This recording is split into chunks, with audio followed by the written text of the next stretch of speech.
The story of AC cars begins long before the iconic Cobra, tracing its roots back to the very dawn of the automotive age. It starts in 1901 with the Weller brothers and John Portwine, a butcher by trade, who together founded the Weller Brothers Engineering Company in West Norwood, London.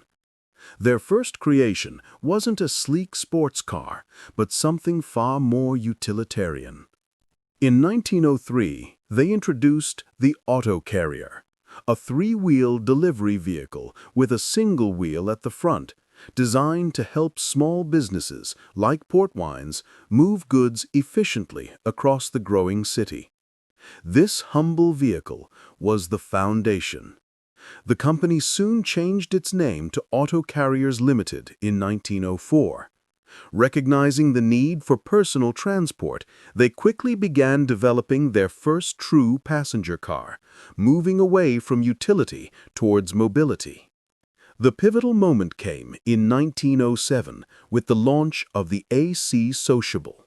This was essentially a refined autocarrier adapted for passengers, a three-wheeled cycle car.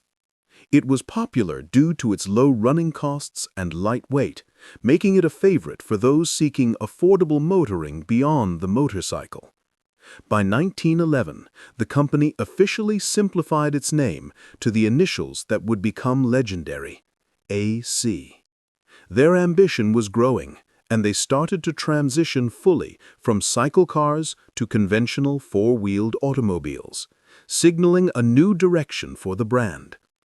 The outbreak of the First World War in 1914 brought a halt to civilian production. Like most British manufacturers, AC repurposed its factory space to support the war effort, focusing on producing fuses and mechanical components for the military. After the war, AC returned to its roots, but with newfound focus. They hired engineer John Weller and chief designer S.C.H. Sammy Davis.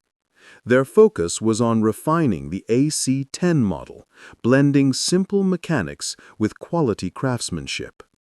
The true landmark of this era was the AC-6, often called the Acades. Launched in 1919, its key feature was an all-new, revolutionary engine designed by Weller, a 2-liter overhead cam straight-six unit. This engine would become the longest ever production run in history. This light, powerful engine, known for its smoothness and reliability, would stay in production for an incredible 40 years, right up until 1963. It powered AC through the entire interwar period, giving their cars a distinct sporting edge and helping them achieve early racing success. However, the booming but unstable post-war market and ambitious expansion plans led to financial strain. In 1926, the AC company went into receivership, a moment that nearly ended the brand just as it was achieving technical excellence. The company was saved in 1927 by the Hurlock family, led by William and his brothers. The Hurlocks were already established in the motor industry and, crucially, were passionate about the AC brand. They renamed it AC, Acades Cars Limited, and pulled it back from the brink. Under the Hurlock's steady stewardship, AC focused purely on quality over quantity. They continued to refine the AC6 chassis, developing increasingly sporting versions and roadsters that cemented their reputation for building high-performing, light, and reliable two-seater cars. The company remained relatively small, emphasizing handcrafted excellence, a philosophy that would define the brand for decades. Each car was seen as an individual project, reflecting the British tradition of niche, bespoke coach building rather than mass production. AC also enjoyed notable success in competition. The lightness of the chassis, combined with the smooth power of the Weller engine, made them competitive in reliability trials and endurance events across Europe, raising the brand's profile among serious motoring enthusiasts. By the late 1930s, the design language evolved again. Models like the 1670 and 1690 embraced flowing modern lines, preparing the company for the expected boom in luxury motoring. They were elegant, fast, and exclusive. However, this period of peaceful development was tragically short-circuited. As tensions rose in Europe, the shadow of another world war began to loom over the British automotive industry, forcing yet another sudden shift in focus. In 1939, AC once again halted civilian car production. The factory in Thamesditton was quickly converted to military use, this time specializing in the production of aircraft parts and other essential components for the war effort, particularly for British bombers. Despite the disruption, the work of the Hurlock family and the Weller engine laid an unshakable foundation. AC was defined as a builder of light, technically sophisticated two-seater sports cars. This identity would be critical for its post-war survival. The long period from 1901 to 1939 established AC not as a mass producer, but as a master craftsman. The philosophy was set: hand-built quality, lightweight construction, and engineering longevity. These were the values that would eventually lead to their greatest triumph. The war would temporarily silence the engine note of the AC sports car, but the core design genius of the straight-six engine and the resilience of the Hurlock management ensured that AC was ready for its next great chapter, the golden age of post-war sports car racing.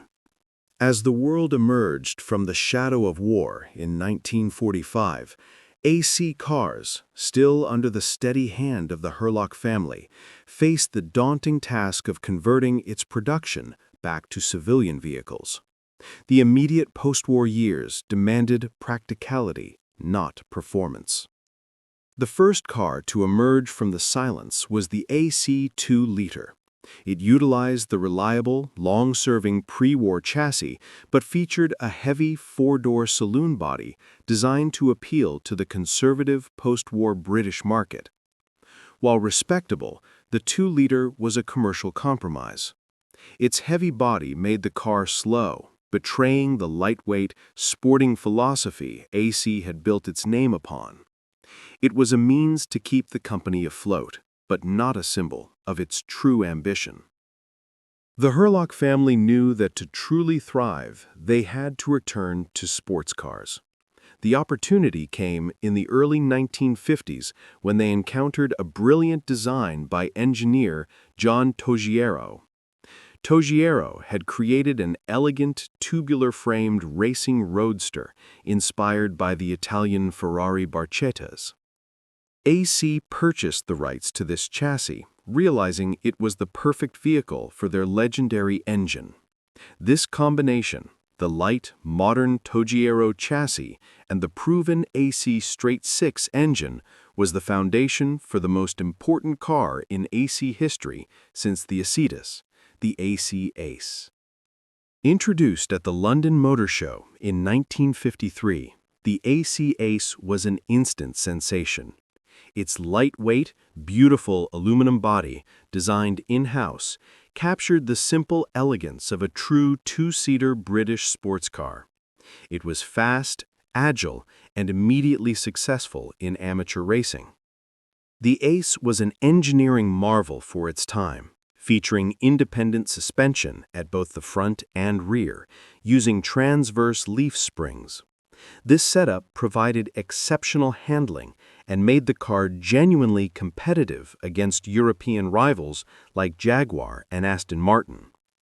The Ace's racing success was critical. Its lightweight meant that even with the reliable but aging AC engine, it could consistently punch above its weight class in endurance events, proving its robustness and handling capabilities.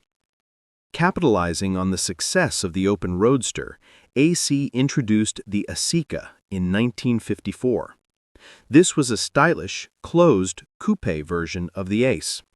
The Asica featured a gracefully curved rear hatchback, making it a surprisingly practical grand tourer while retaining the performance and handling of the Ace. The Asica represented AC's attempt to enter the exclusive GT market. While beautiful and sporting, its hand-built nature meant it was expensive and production remained very limited, cementing AC's status as a niche, premium British brand. A significant change came in 1956. The Hurlock family recognized that the 40-year-old AC engine, brilliant as it was reaching the limit of its development potential. They needed more power to compete in international racing. AC secured a deal to use the powerful, modern Bristol straight-six engine. This engine, derived from pre-war BMW designs, offered significantly higher horsepower and modern engineering, instantly transforming the car's performance. The new AC Ace Bristol became a true international contender. Its successful runs at the 24 Hours of Le Mans and other major endurance races proved the quality of the chassis. The car was achieving exactly what the Hurlocks had hoped for: global recognition. Crucially, the Ace Bristol was only a few sports cars of the period light enough to utilize both drum brakes and sophisticated suspension, making it a darling of privateer racers who could buy a competitive car straight from the factory floor. In 1957, AC experimented further with a Daimler-engined version of the Asica, hoping for a higher performance GT. But these variants remained rare. The Bristol engine was, for the time being, the performance standard. The Ace and Asica defined the late 1950s for AC. They were the epitome of British motoring purity: elegant, mechanically simple, incredibly light, and highly potent on a winding road or racetrack. But the Bristol engine supply was destined to end. Bristol decided to cease production of the engine, forcing AC to look for a new powertrain solution in 1960. This impending crisis turned into the greatest opportunity the company would ever know. The Ace chassis was already famous. It had proven its ability to handle immense speeds and severe stress. All it needed was a new, modern, and powerful heart. That heart would not be British, nor German, but American. The Ace had successfully carried AC from the austerity of post-war Britain back onto the global sporting stage. Its beautiful aluminum body and robust chassis were primed for a revolution. AC was ready to meet the man who would immortalize the brand. The stage was set for a Texan racer, Carl Shelby, to contact AC and propose a simple yet world-changing modification, taking the light British roadster and fusing it with raw American V8 power. The legend was about to be born. The year is 1961.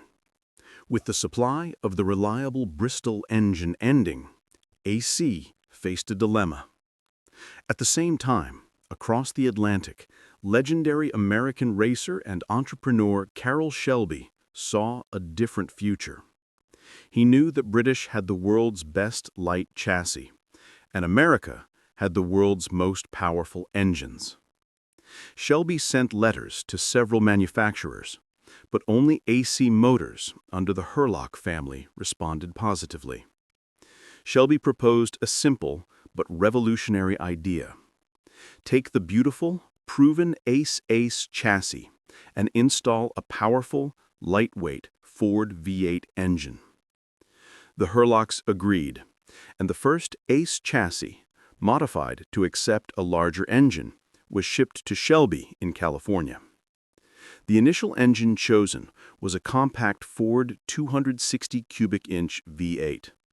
The team in California worked furiously to fit the massive power unit into the sleek, small British body.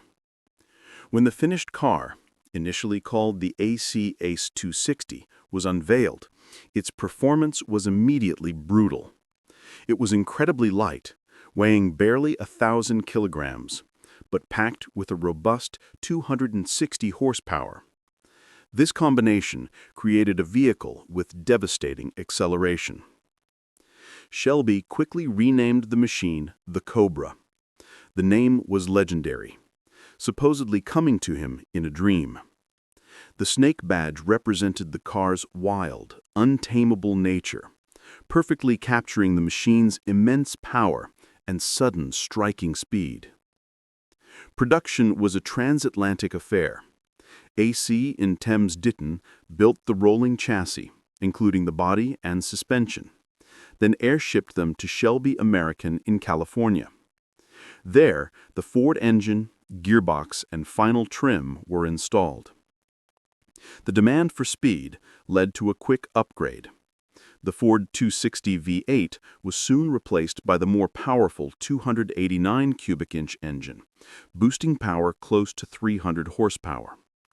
This version, the Cobra 289, was the true street terror of the era. The Cobra was an immediate success on the racetrack. In the US, it dominated the SCCA series, soundly defeating its primary rival, the Chevrolet Corvette. Shelby had created a winner straight out of the box. However, the open Cobra Roadster was aerodynamically limited on high-speed European tracks like Le Mans. To challenge Ferrari's dominance, Shelby created the Cobra Daytona Coupe in 1964, designed by Pete Brock. The Daytona Coupe was a brutal machine built for endurance. Its design was a radical departure, but its goal was achieved. In 1965, the Daytona Coupe won the FIA World Manufacturers' Championship for GT cars, becoming the only American-powered car ever to win the title. Back in England, AC was preparing for the next, most formidable evolution. The Hurlocks and Shelby knew the Ace chassis, fundamentally unchanged since 1953, could not handle truly immense power without being redesigned from the ground up. The resulting chassis update was dramatic. It featured a completely new, heavier-duty coil spring suspension setup to replace the old transverse leaf springs. The bodywork was also dramatically widened to accommodate a far larger engine and tires. This new aggressive body encased the monster that would define the Cobra legacy, the Ford 427 cubic inch 7.0-liter V8. This engine produced up to 425 horsepower in street form and far more in race tune. The car was the AC Cobra 427. With its flared fenders, enormous wheels, and raw, untamed power, it was perhaps the most brutal and masculine sports car ever created. It could accelerate from 0 to 100 miles per hour and back to 0 in under 15 seconds. The race version, the 427 competition model, was so fast and difficult to handle that it was widely feared by drivers and banned from some racing series due to safety concerns. Only a few were ever built. Though a commercial failure initially, it was too expensive for the street and arrived too late for serious racing homologation. The Cobra 427 secured AC's immortal status. It was the zenith of the muscle car era, fused with European finesse. In just 4 years, Carroll Shelby and AC had created a line of cars that defeated Ferrari, dominated the American track, and became the ultimate symbol of performance motoring. The Cobra was a true Anglo-American masterpiece. However, the partnership was winding down. Shelby's focus shifted to other Ford projects, including the GT40. The era of the original factory Cobra was rapidly coming to an end, leaving AC to find its next and far quieter chapter. The Cobra was a triumph of audacity and engineering. It was loud, dangerous, beautiful, and utterly unique. It defined AC for the world, but it also cast an enormous shadow, making it incredibly difficult for the small British company to innovate outside the Snake's legacy. As the partnership with Carroll Shelby concluded, AC Cars found itself at a crossroads. The Cobra 427 was too extreme and expensive for mass production, and the original Ace chassis was officially retired. AC needed a new direction that maintained its prestige without sacrificing performance. The Hurlocks decided to move the brand upmarket, aiming for the exclusive Grand Tourer segment dominated by Italian marques. They utilized the sophisticated, newly developed coil spring chassis from the Cobra 427, recognizing its immense strength and handling capability. For the bodywork, AC turned to Italy. They commissioned the famous designer Pietro Frua of Turin. Frua crafted a long, elegant, and unmistakably European body that merged Italian flair with British solidity. The result was the AC 428 Frua, introduced in 1966. It was available as a convertible, drop-head coupe, and later as a fastback coupe. Like the Cobra, it was powered by the enormous Ford 228 cubic inch or 7.0-liter V8 engine, offering explosive speed in a luxurious package. The production process was complex and incredibly expensive, contributing to the car's astronomical final price. The coil spring chassis was built by AC in Thames Ditton, shipped to Italy for the body to be fitted by Frua, and then shipped back to England for final painting, trimming, and mechanical finishing. The 428 was a superb performer, capable of reaching 60 miles per hour in around 6 seconds, making it one of the fastest four-seaters of its day. Its long, heavy frame, however, made it a true GT rather than a pure sports car like the Ace. Despite its beauty and performance, the 428 struggled commercially. Its price put it directly against established rivals like Aston Martin and Ferrari. Over the entire production run, only 81 cars were ever built, a testament to its exclusivity and financial difficulty. The low sales of the 428 forced AC to seek a more viable project. The Hurlocks recognized that future cars needed to be less reliant on massive V8 engines and focus on modern, efficient mid-engined layouts. This led to the creation of the AC 3000ME. The concept was launched in 1973 and represented a radical departure.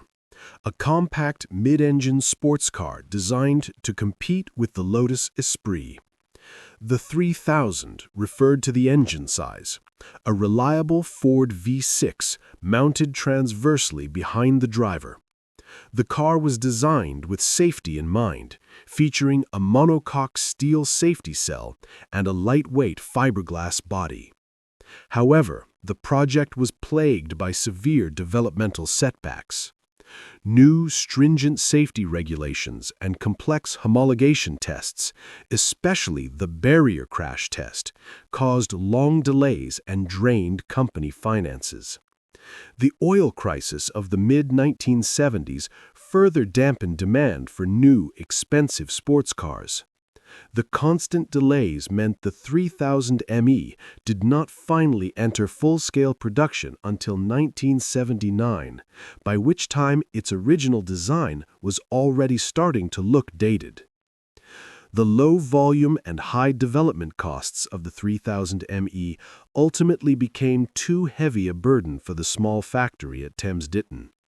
The project failed to generate the revenue necessary to sustain the company. In 1980, the Hurlock family, after more than 50 years of ownership, made the painful decision to cease production at the original Thames Ditton factory and sell the property. This marked the official end of the original AC cars. The remaining stock and production jigs for the 3000 ME were moved to Scotland, where an attempt was made to revive production under a new entity, but the project ultimately failed to gain traction, producing only a handful more cars. The original AC cars, known for the durability of the Weller engine and the brute force of the Cobra, ended its first long life. The attempt to modernize with the mid-engine 3000 ME was a noble effort, but fatally mishandled. This dark period demonstrated the difficulty for a small, hand-built specialist to survive the shift to modern mass-market regulations and the volatile economics of the 1970s. However, the end of the original AC was not the end of the name. The Cobra legend was so strong that the company's identity and tooling would be bought and sold repeatedly, fueling a constant stream of attempts to resurrect the iconic brand. The stage was set for the era of revival. With the original company gone, the focus would turn entirely back to the car that defined it, the Cobra. The next decades would be marked by legally sanctioned continuations and new interpretations of the Anglo-American masterpiece. After the closure of the Thames Ditton factory in 1980, the AC name and its assets, including the tooling for the 3000 ME, passed into new hands. The mid-engined project briefly continued in Scotland under the name AC Scotland plc, trying to rescue the concept. Despite the best efforts, the new Scottish venture failed to find financial stability. Only 30 cars were built in Scotland before production finally ceased in 1985. The ambitious, safety-conscious 3000 ME project finally reached its definitive end. However, the true legacy of AC, the Cobra, was far from dead.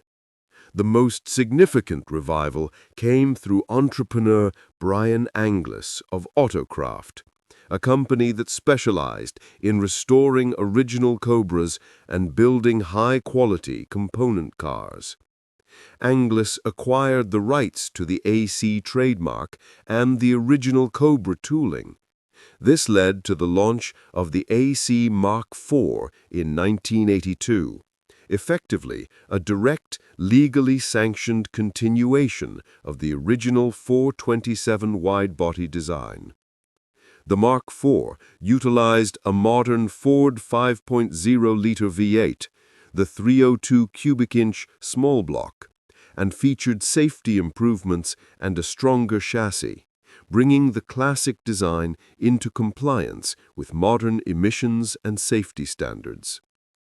These cars were distinct from unauthorized replicas because they were built using original AC tooling and carried the official AC lineage number.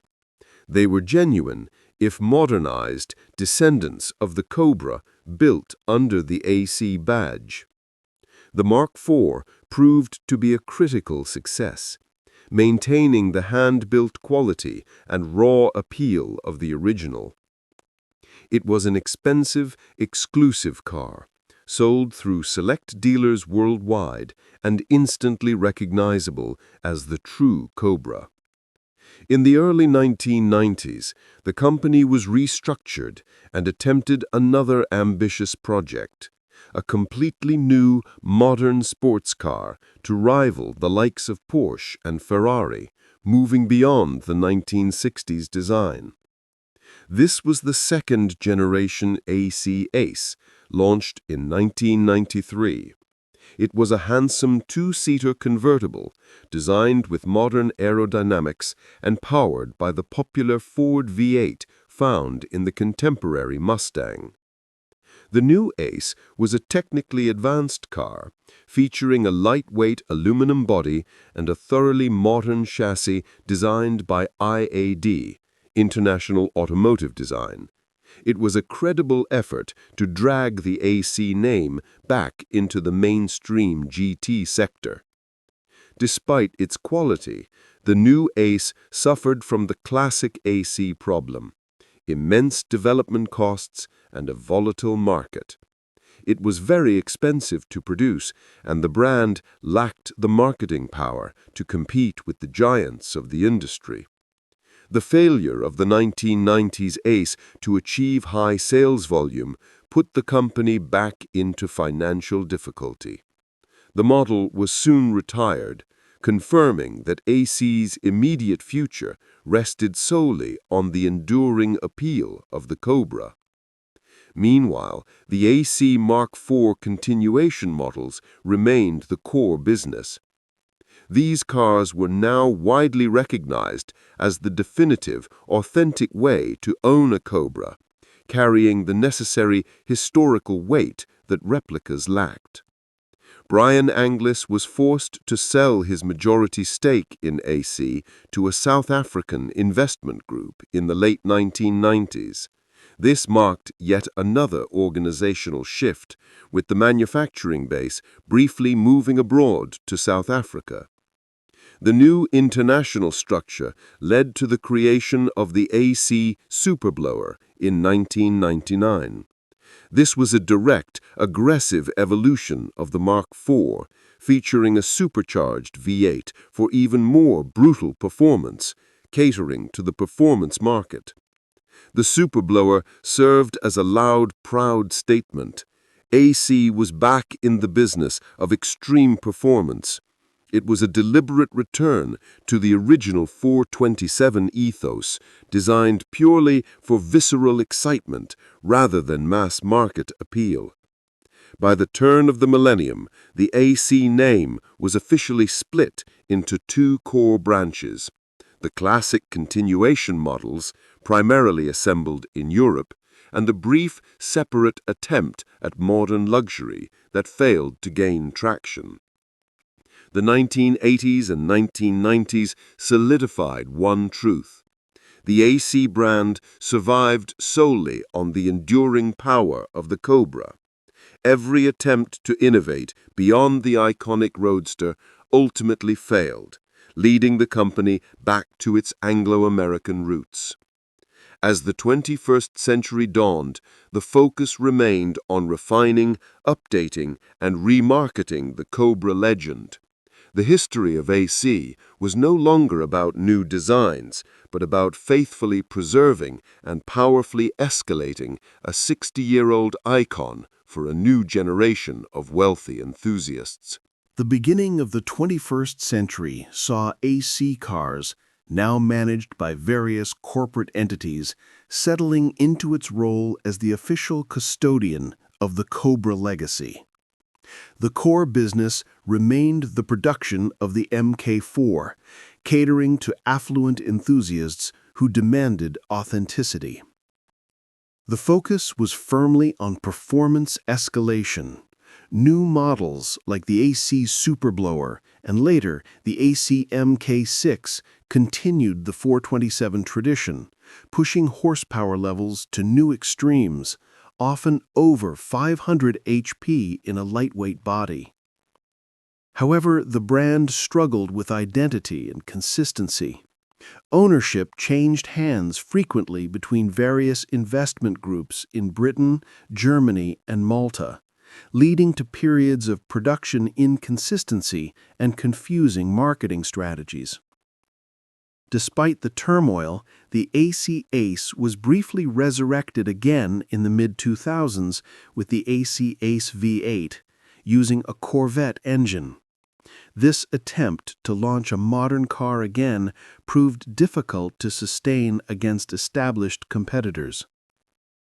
The financial crisis of 2008 further stressed the niche market for hand-built sports cars, leading to periods where the AC name effectively lay dormant, surviving mainly on the reputation and maintenance of existing official Cobras. A significant development came in the 2010s with the renewed formal emphasis on continuation models. AC began producing the Cobra 378 Superblower, a vehicle that perfectly balanced the classic 1960s aesthetic with entirely modern engineering standards. These cars are built to be driven. They incorporate modern safety features, superior braking systems, and reliable high-tech V8 engines while retaining the raw mechanical feel that made the original 427 legendary. The market for authenticated Cobras remains incredibly strong, driven by the desire for historical ownership. AC models hold a premium over kit cars and replicas due to their documented lineage tracing back to the original Thames-Ditton era. As the world rapidly moved toward electrification in the late 2010s, AC cars faced the ultimate challenge: how to preserve the spirit of a gasoline-guzzling icon in a zero-emission future. The answer was bold and controversial. In 2020, AC announced the AC Cobra Series 1 Electric. This was a commitment to producing an electric version of its most famous car, preserving the shape but replacing the thunderous V8 heart. The Series 1 Electric offers silent, instant torque and surprising speed, proving that the lightweight, simple Ace chassis is versatile enough for modern technology. It attempts to reinterpret the raw acceleration ethos of the original Cobra for the 21st century. Following this, the company launched the AC Cobra Series 4 Electric, a higher performance model using the wide-body 427 look. This model ensures that the Cobra can meet the environmental demands of the modern automotive market without sacrificing its iconic form. AC also maintains a presence in the internal combustion market with new limited edition runs of the V8-powered AC Cobra GT Roadster, built to an extremely high bespoke standard to appeal to traditionalists. Today, AC Cars operates as a global brand, but its philosophy remains fundamentally the same as it was in the Hurlock era: low volume, high performance, and hand-built excellence. The legacy of the Autocarrier and the straight six end endures in every model. The story of AC Cars is a testament to the power of a single brilliant design. The Cobra has repeatedly saved the company, becoming both its greatest triumph and its unavoidable constraint. From the utilitarian three-wheeler of 1903 through the genius of the Weller engine, the elegance of the Ace, and the raw power of Carroll Shelby's V8 Fusion, AC has always represented the spirit of British ingenuity and American muscle. The struggle for a small manufacturer to survive across 2 world wars, numerous financial crises, and 2 technological revolutions has been immense.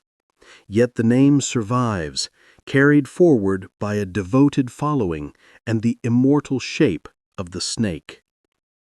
The final chapter is still being written, powered now by silent electric batteries. But the essence remains unchanged: a light, powerful chassis designed for pure, unadulterated driving excitement. The history of AC Cars is not just a collection of models. It is a long, persistent love affair with the two-seater sports car.